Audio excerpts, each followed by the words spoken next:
দর্শক, এই বিষয় নিয়ে সীমান্তে হত্যার যে বিষয়টি বিজিবির কোনো বক্তব্য পাওয়া গেছে কিনা এই বিষয়টি জানতে চাইব। ব্রাহ্মণবাড়িয়া থেকে আমার সঙ্গে যুক্ত হচ্ছেন প্রকাশ দাস। প্রকাশ,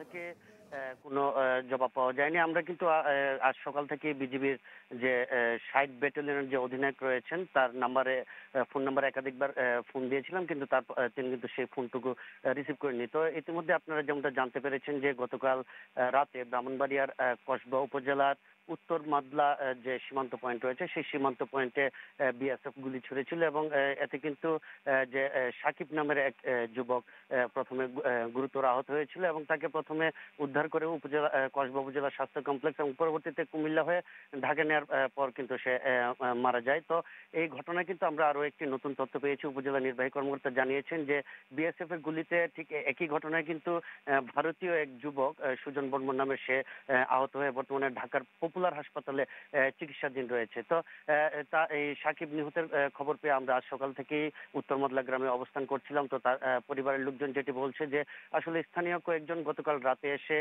সাকিবকে কাজের কথা বলে নিয়ে যায় এবং এই কাজের কথা নিয়ে বলে যাওয়ার পরে কিন্তু গভীর রাতে তারা খবর পান যে আসলে সাকিব বিএসএফ এর গুলিতে গুরুতর আহত হয়েছেন এবং তাকে ঢাকা নেওয়ার পর সে মারা যায় এবং আজ সকালে কিন্তু তার মরদেহটুকু তার বাড়িতে এসে পৌঁছেছে।